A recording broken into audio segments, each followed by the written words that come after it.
함께 나누실 하나님의 말씀은 신약성경 누가복음 제14장입니다.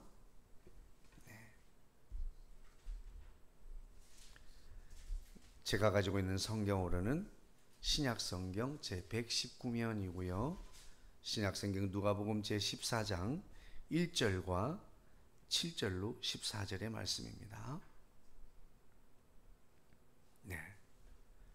제가 큰 소리로 1절 그리고 7절로 14절 말씀을 제가 봉독해 올리겠습니다. 안식일에 예수께서 한 바리새인 지도자의 집에 떡 잡수시러 들어가시니 그들이 엿보고 있더라. 7절 청함을 받은 사람들이 높은 자리 택함을 보시고 그들에게 비유로 말씀하여 이르시되 네가 누구에게나 혼인잔치에 청함을 받았을 때에 높은 자리에 앉지 말라. 그렇지 않으면 너보다 더 높은 사람이 청함을 받은 경우에 너와 그를 청한 자가 와서 너더러 이 사람에게 자리를 내주라 하리니 그때에 네가 부끄러워 끝자리로 가게 되리라. 청함을 받았을 때에 차라리 가서 끝자리에 앉으라. 그러면 너를 청한 자가 와서 너더러 벗이어 올라 앉으라 하리니 그때에야 함께 앉은 모든 사람 앞에서 영광이 있으리라. 무릇 자기를 높이는 자는 낮아지고 자기를 낮추는 자는 높아지리라. 또 자기를 청한 자에게 이르시되 네가 점심이나 저녁이나 베풀거든 벗이나 형제나 친척이나 부한 이웃을 청하지 말라. 두렵건대 그 사람들이 너를 도로 청하여 내게 갚음이 될까 하노라.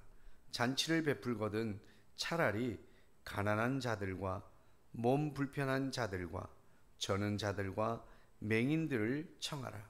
그리하면 그들이 갚을 것이 없으므로 내게 복이 되리니 이는 의인들의 부활 시에 내가 갚음을 받겠음이라 하시더라.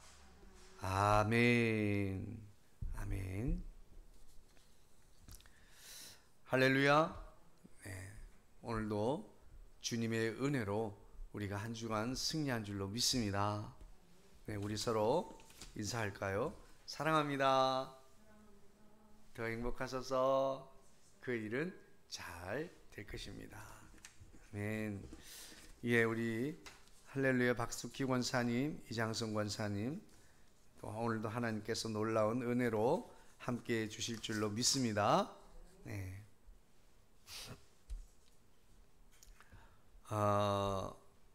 오늘 안식일에 예수님은 한 바리새인의 집에 초청을 받게 되었어요. 예수님과 바리새인들, 유대인들과는 이 안식일 문제 때문에 여러 번 이제 이 논쟁이 있었습니다. 오늘은 그 네 번째로 유대인들과 예수님께서 이제 이 안식일에 관한 견해의 차이가 있음을 보게 됩니다.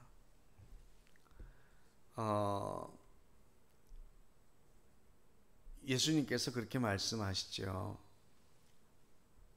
한 병자를 고치시고 거기에 대해서 유대인들이 이렇게 엿보고 있더라. 1절에 그렇게 말하고 있어요.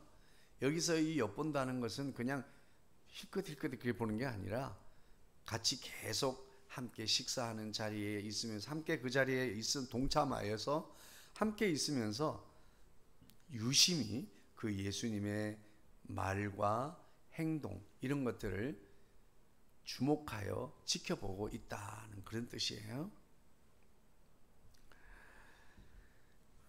이 바리새인들은 형식주의와 율법주의를 추구하고 있습니다. 그런가 하면 예수님은 생명 중심 그리고 하나님의 취지, 하나님의 원래 율법의 목적을 따라서 안식일을 준수해야 된다 말씀하고 있어요. 유대인들은 구약 성경의 일부 내용만을 가지고 이것을 인본주의적으로 해석하고 거기에 이 장로들의 유전이라고 하는 인간적인 전통까지 거기에 가미를 했습니다. 그래서 그들은 하나님을 섬기는 신앙적으로는 변질이 되었고, 그런가 하면 율법주의적이고 형식주의적인 이 종교 행위만 남게 되어서 그들은 신앙적인 오류에 빠지게 되었습니다. 그러나 예수님께서는 구약성경 전체를 꿰뚫어 보시는 신본주의적인 관점에서 안식일을 받아들이고, 더 나아가서 율법의 내면적인 의미인 사랑의 정신을 밝히 드러내며 이것을 주장하고 그리고 실천하셨습니다. 예수님을 엿보는 바리새인들은 이 원어 성경에서 분사형으로 파라테루메노이라고 하는 단어를 사용하고 있어요. 이 단어는 숨어서 지켜보기보다는 그곳에 함께하면서 예수님을 주의 깊게 관찰하고 있는 것을 표현하는 단어입니다. 여기 이 집은 그냥 한 바리새인의 집이 아니에요. 예수님께서는 바리새인들 중에 지도자의 집입니다. 바리새인들이 들의 한 공동체, 조직을 의미하는 거죠. 그러니까 이 바리새인 중에서 지도자들이 모인 그 공동체 안에 있는 한 지도자의 집에 혼인잔치가 있었던 것 같아요. 그 집에 예수님을 초대한 것입니다. 그러니까 이 예수님을 그냥 식사 대접하겠다고 초대한 것이 아니라 또 다시 예수님을 올무에 빠지게 하고 악한 의도를 가지고 예수님을 초대했다고 하는 거죠. 그래서 예수님이 잘못된 것, 예수님의 잘못됐다고 하는 것을 찾아내서 그 예수님을 잘못된 가르침이라고 말하게 하려고 그렇게 예수님을 초청한 거죠. 그런데 그 식사 자리에 많은 사람들이 초청이 되었어요. 그런데 청함을 받은 사람들이 한결같이 상석에 앉으려고 하는 것을 보았다는 거예요. 서로가 나오라, 거기 내가 앉아야 된다 그러고, 또 자기가 아니면 누가 오면 높은 사람 왔다고 앉으라고 비키라고 그러고 말이에요. 그들에게 높은 자리를 계속해서 앉으려고 하는 거, 다 그들은 지도자들이었으니까요. 바리새인 지도자들 중에 한 사람 집이었어요. 그런데 이 모습을 예수님께서 처음부터 끝까지 보고 계셨습니다. 청함을 받은 사람들이 높은 자리 택함을 예수님께서 보셨어요. 그래서 그들에게 비유로 말씀하여 이르시되, 네가 누구에게나 혼인잔치에 청함을 받게 된다면 높은 자리에 앉지 마라, 상석에 앉지 마라.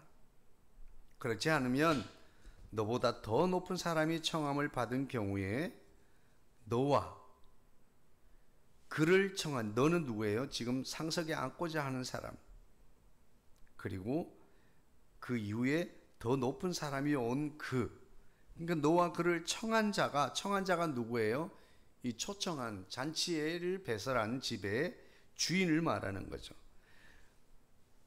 그 당시에 유대인 풍습에는 자리의 결정을, 자리를 지정해 주는 그것을 초청한 그 집 주인의 잔치를 베푼 자가 그 자리를 이렇게 지정해 주도록 하는 풍습이 있었습니다.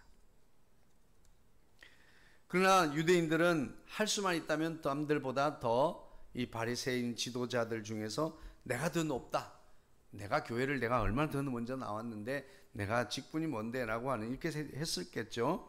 그러면서 더 높은 자리에 앉으려고 했을 때 예수님이 비유로 말씀하기를, 네가 거기 앉아 있는데 여기 잔치집의 주인이 너더러 이 사람에게 자리를 내주라 하게 된다면 그때 네가 얼마나 부끄러움을 당하겠냐. 부끄러움을 당할 뿐만 아니라 부끄러워하면서 끝자리로 가게 될 것, 제일 말석으로 가게 될 것이다 라고 말하고 있습니다. 이 비유에서 이 집주인은, 청한 자는 바로 우리 하나님을 가리키는 비유입니다. 할렐루야. 하나님은 천국 잔치를 배설하시고 우리를 불러주신 줄로 믿습니다. 그럴 때에 저와 여러분이 낮은 자리에 처하고 낮은 말석에 앉는 저와 여러분이 되어지기를 주의 이름으로 축복합니다. 아멘. 그러면서 이것을 말합니다. 예수님께서 거기 있는 사람들에게, 그래서 청함을 받았을 때, 그러니까 처음부터 높은 자리에 앉지 말고 차라리 제일 말석에 가서 앉아 있으라. 그러면 너를 청한 자가 와서 너더러 벗이여 올라 앉아라 하고 상석으로 인도할 거야. 그러면 그때에 함께 앉은 모든 사람 앞에서 영광을 얻게 될 것이다 라고 이렇게 말씀하시면서, 그러면서 하늘나라의 높아지는 원리를 말씀해 주셨습니다. 우리는 원리를 아는 것이 중요하죠. 무릇 자기를 높이는 자는 낮아지는 원리가 있고 자기를 낮추는 자는 높아지는 원리가 있다. 이게 하늘나라 원리입니다. 사람들 앞에서 낮아지려고 하는 자는 도리어 높아지게 되고, 사람들 앞에서 높아지려고 하는 자는 도리어 낮아지게 됩니다. 그 사람 말 우쭐대고 그냥 잘난 척만 하지 하나도 할 수 있는 게 없어요. 또 그런가 하면 아니 늘 겸손하게 잘 섬기는데 일하는 거 보면 최고야. 이런 사람과 하늘나라 원리로 살아갈 때 우리는 내가 있는 가정, 삶의 터전 어디에서든지 우리는 신뢰받고 인정받을 수 있게 될 줄로 믿습니다. 뿐만 아니라 잔치를 배설하고 청한 자에게 이야기합니다. 네가 만약에 점심이나 저녁을 대접할 일이 있거든, 벗이나 형제나 친척이나, 여기서 벗을 초청하지도 말고 형제도 초청하지 말고 친척도 초청하지 말란 뜻이 아니죠. 어떤 사람을 청하지 말라고 그랬어요? 부한 이웃을 청하지 말라. 벗들도 형제들 중에 친척들 중에서 부한 이웃은 청하지 말라. 두렵건대 그 사람들이 너를 도로 청하여 내게 갚음이 될까 하노라. 도로 갚으면 내게 복이 안 된다는 그런 뜻이죠. 그러면서 차라리 잔치를 베푸려거든 가난한 자들과 몸 불편한 장애를 가진 자들, 여기서 몸이 불편한 자들과 장애를 가진 자들, 불편한 것은 신체의 일부분이 완벽하게 거동하기 힘든 불편함을 가진 자를 말하는 거고, 그리고 저는 자들은 장애를 가진 자들을 말합니다. 완전히 그 기능이 사라진,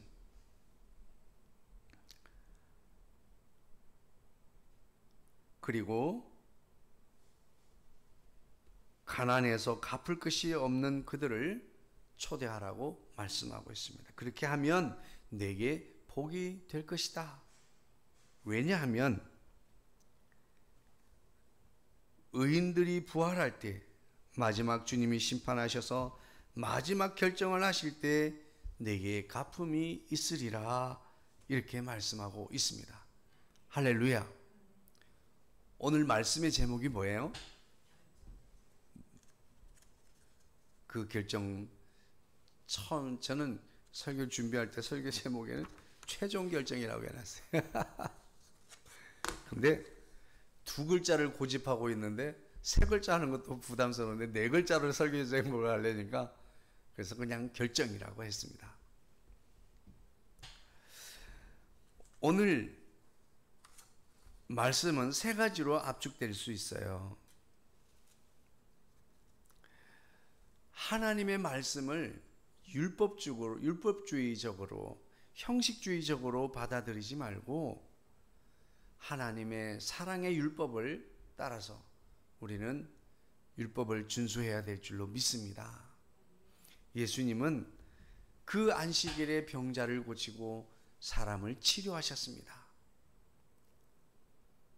냉소적으로 바라보고는 있는 그들에게, 야, 너희들은 집에서 안식일이라고 네가 가르는 가축이 어디 우궁등에 빠지거나 죽게 되면 내버려 두냐?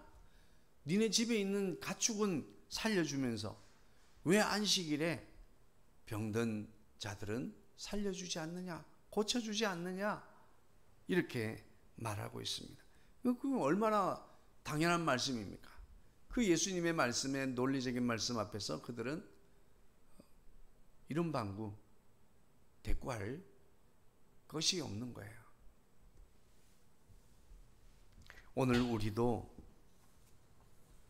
말씀을 가지고 우리 자신을 얽어매고 수동적으로 만들 것이 아니라 우리가 하라고 하신 많은 말씀들을 기억하고 적극적으로 힘써 순종할 수 있는 저와 여러분 되기를 주의 이름으로 축복합니다. 예. 두 번째입니다. 두 번째 문제는 상석에 앉지 말고 스스로 높아지려고 하지 말라는 말씀이에요.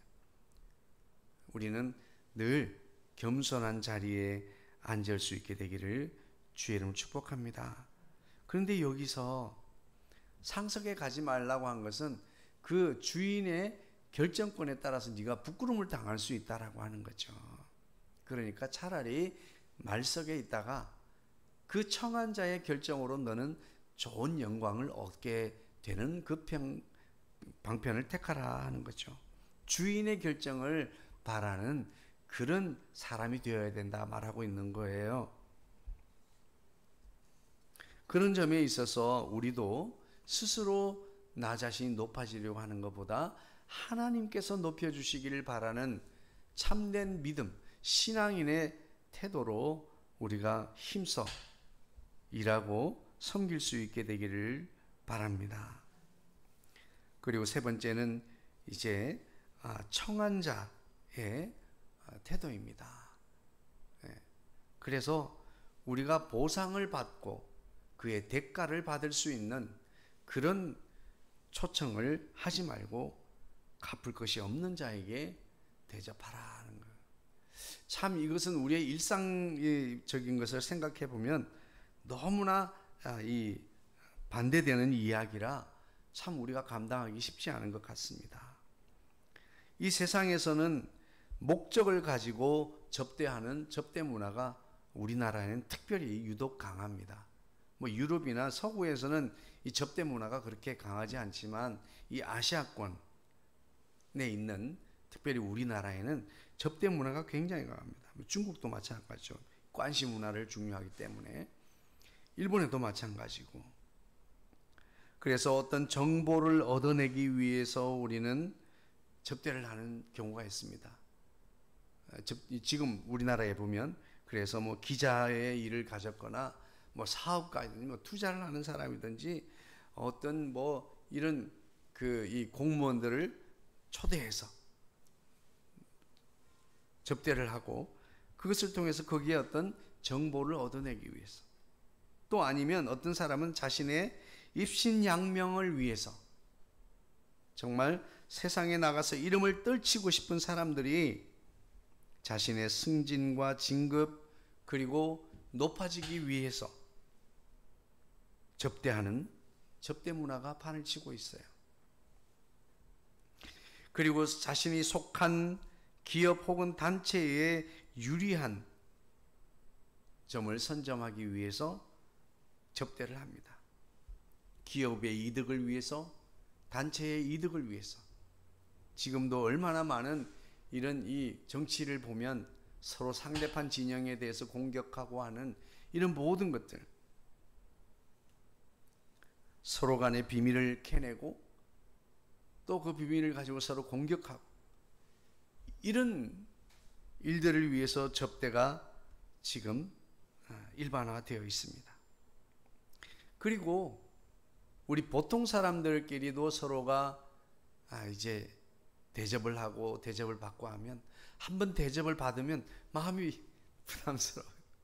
그러면 다음에 내가 한번 사야 되는데. 그런데 늘 받아먹기만 하면 사람이 염치 없는 사람이 되는 거잖아요. 그래서 서로 한 번 사면 한 번 사고 하는 이런 관계로 진행이 되고 있습니다. 그래서 권사님, 저도 밥을 사겠다 그러면 한번 살 수 있도록 하시면 좋겠습니다. 어쨌든 이런 일들이 많이 있는데, 예수님은 아무런 보상을 기대하지 말고, 그리고 보상할 것이 없는, 심지어는 보상할 수 없는 그들을 대접하라, 이렇게 말씀하고 있습니다. 이것이 하나님의 접대 문화다라고 말씀하고 있습니다. 하나님의 접대 원리다라고 말씀하고 있어요. 할렐루야. 왜냐하면 그래야 그것이 내게 복이 되기 때문이에요.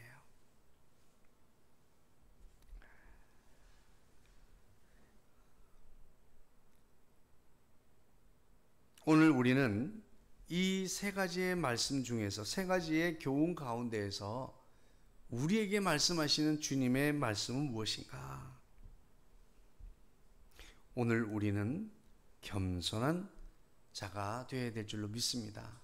겸손한 행동을 하는 자가 되는 것도 중요한 일이지만, 오늘 하나님의 말씀은 그 행위 하나에 있는 것이 아니라, 그거는 율법주의에 빠지는 거죠. 우리의 존재성이 바뀌는 것입니다.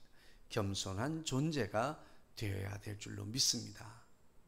겸손한 사람, 겸손한 존재가 되는 것이 더 중요한 것입니다. 오늘 주시는 말씀을 통해서 우리가 어떻게 겸손한 삶을 살아갈 수가 있을까? 한마디로 말하면 우리의 삶을 통해서 높이시고 낮추시는 최종 결정자는 우리 하나님이시라는 것을 우리가 염두에 두고 사는 삶, 그것을 오늘 주님은 우리에게 말씀하여 주시는 것입니다. 할렐루야. 오늘도 우리에게 말씀하시는 예수님을 구체적으로 우리의 삶에 옮겨가기 위한 비결은, 첫 번째는 상대방 혹은 다른 이들을 나보다 더 나은 자로 대우하라는 것입니다. 다른 말로 하면 나보다 더 낮게 여기라, 그러니까 더 좋게 여기라고 그러는데, 이 언어가 약간 낮게 여기는 낮게 시옷인데 지읒으로 들을까봐 제가 더 나은 자로 우대하라는 걸 대우하라고 이렇게 표현했습니다. 짧은 말로 있는데 더 긴 말로 표현했어요. 그러니까 사람들은, 목사님은 교회에서 나보다 더 다른 사람을 나보다 더 낮게 여기라 이렇게 시옷으로 설교를 하면, 성도님들은 나보다 더 낮게 지읒으로 듣습니다.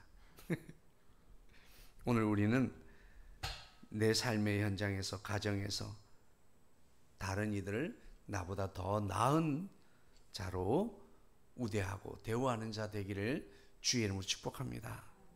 그것이 오늘 말씀을 받은 자로 살아가는 삶의 실제입니다. 두 번째입니다. 지금은 옳고 그름이 분명치 않습니다. 혼란과 혼돈의 시대라고 저는 그렇게 감히 판단을 합니다. 과거의 진리였던 것이 오늘날에는 진리가 아니라고 말하는 사람들이 꽤 많습니다.